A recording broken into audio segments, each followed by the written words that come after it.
This is Ubuntu 16.04 LTS. Happens to be my son's computer. We built it about 2 years ago when he was a senior in high school. And it's quite a decent machine. You can see we're running 16.04 LTS. We have 8 gigs of DDR4 memory. We have a 8-core processor running at 4 gigahertz and an AMD RX 480 graphics card, which is a screamer. And we've had no problem in installing the drivers. I think they're beta drivers from the AMD website. And it's a 64-bit machine, and it's running on a 3 terabyte hard drive. The worst thing about this machine is the monitor. And right now we have a junky ViewSonic 19-inch monitor on it. I think this was the first flat screen monitor I ever bought. Normally this machine holds a Nixius gaming monitor on it, but that's gone off to college along with my son. And if we take a look at some of the other things we slapped on it, this is the motherboard. It's a 990 FX Killer, and it's quite a screamer.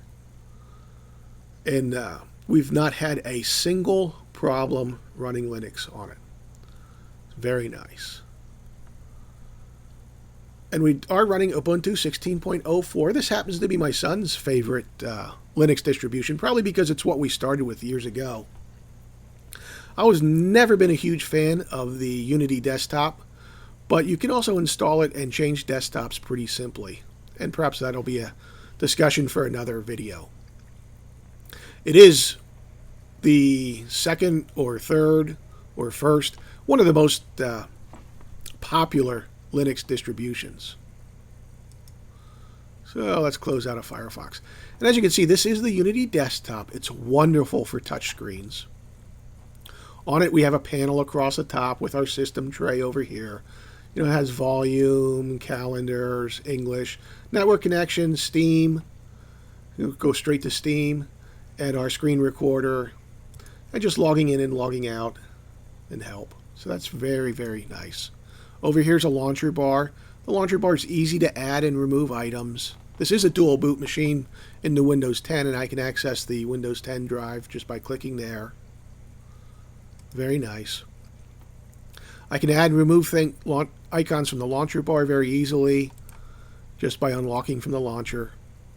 So that's very nice. This is the Finder equivalent. I think it's called Dash. And it lets me search for programs or files or folders. And here I am searching on everything. And you can also set this to also search the internet by default if you so decide. I think in 1404 it automatically searched the internet. People complained, and then they turned the radio button off. And you have to enable it if you want to search the internet. But it's very easy to do. So if I don't see a program here, I can just simply type the name, find it, and access it. You can see I have quite a few hard disks on this machine. A Windows 10 1 terabyte drive, a solid state drive that has got nothing but games on it, a 3 terabyte drive for Ubuntu. Get out of that.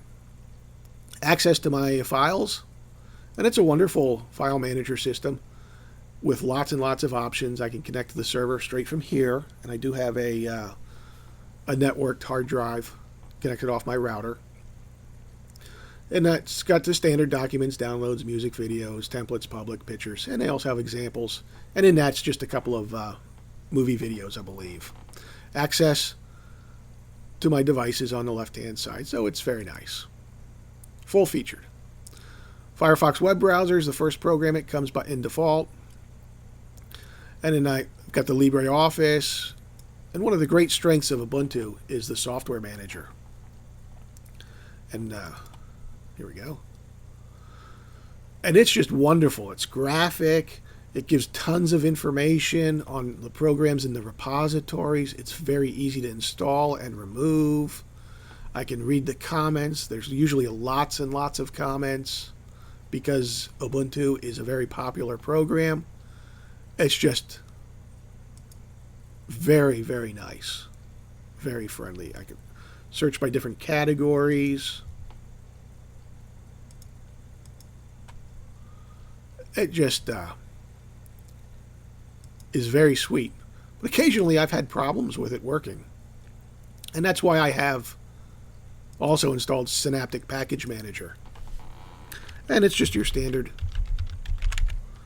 package manager.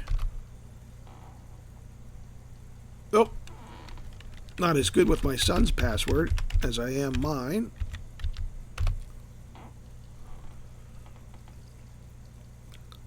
And there we go.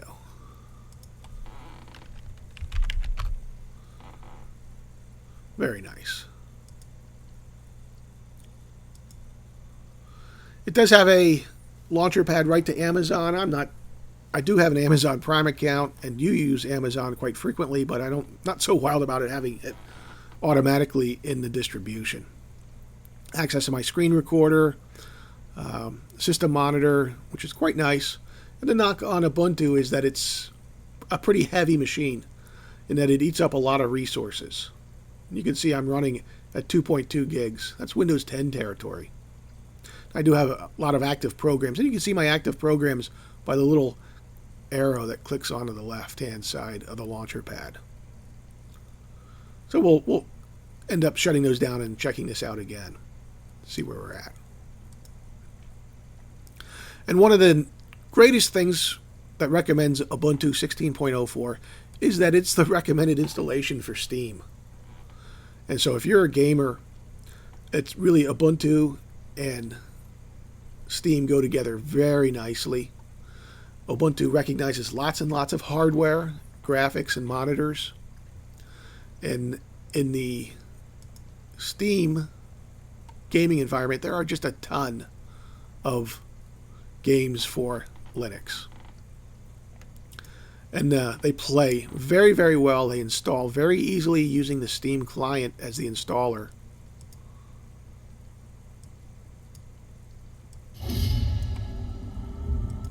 And it really makes for a wonderful gaming experience. And to me, that's the biggest reason for choosing Steam, or choosing Ubuntu, is for gaming. So there we go. Let's get out of that. And let's just quit out of that. And let's see, we're out of almost everything. Let's check back into my system. And I'm down to 1.9 gigs. So there you have it. That's the basic Ubuntu 16.04. Highly recommended for gamers. Highly recommended if you have a lot of different weird hardware that you've had a tough time getting other distributions to recognize. And like I said, you can change the desktop into a different environment by logging off and on. Thanks for watching.